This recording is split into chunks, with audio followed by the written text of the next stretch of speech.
आइए आपको सीधे चलते हैं दिल्ली बीजेपी मुख्यालय, जहां पर रविशंकर प्रसाद प्रेस वार्ता कर रहे हैं और क्या कुछ कह रहे हैं आपको सुनाते हैं।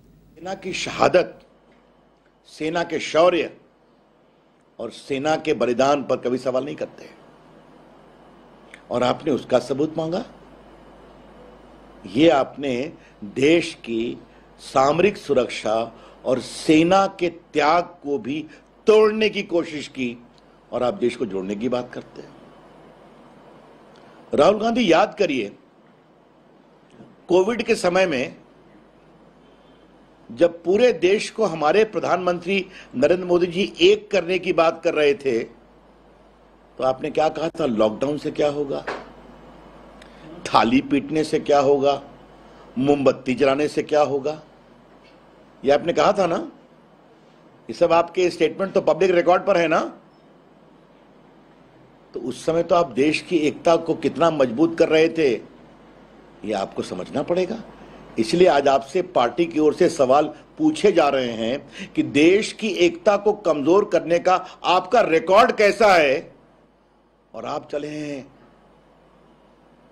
देश को जोड़ने के लिए।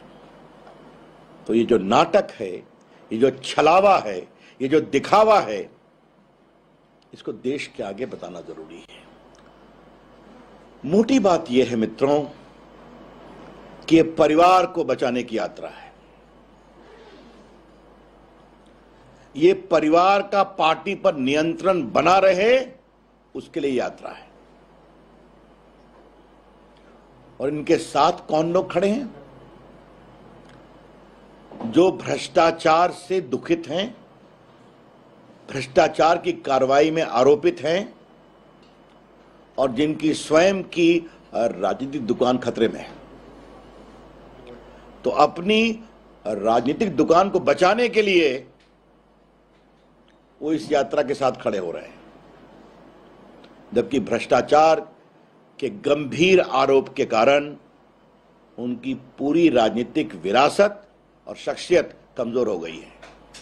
चाहे वो कलकत्ता हो, चाहे वो दिल्ली हो, चाहे Rahul Gandhi national Herald case में बेल पर हो, ये सारी बातें देश के सामने हैं। इसलिए आज ये बहुत जरूरी समझा गया कि उनकी देश को जोड़ने वाली यात्रा कितनी खोखली है, ये बताना जरूरी है। लालू जी, ये हमारे राहुल जी देश को जोड़ने की बात कर रहे हैं, तो बिहार के हमारे मुख्यमंत्री नीतीश बाबू दिल्ली में राजनीतिक तीर्थयात्रा पर आए हैं। बिहार में सूखा भी है, नदियां प्रचंड रूप से बाढ़ में भी हैं, हत्याएं रोज हो रही हैं, आज भी हुई दोनों की हत्या पटना के समीप। उत्तर बिहार में पुलिस के ऊपर गोली चलाई गई। तो अपराध कितना बढ़ रहा है ये तो हम देख रहे हैं। और नीतीश बाबू दिल्ली आए हैं राजनीतिक तीर्थाटन में, लोगों से मिल रहे हैं, मिलना तो अधिकार है, लेकिन ये कवायद है क्या? आज देश को यह बताना जरूरी है कि ये देश बहुत आगे निकल गया है।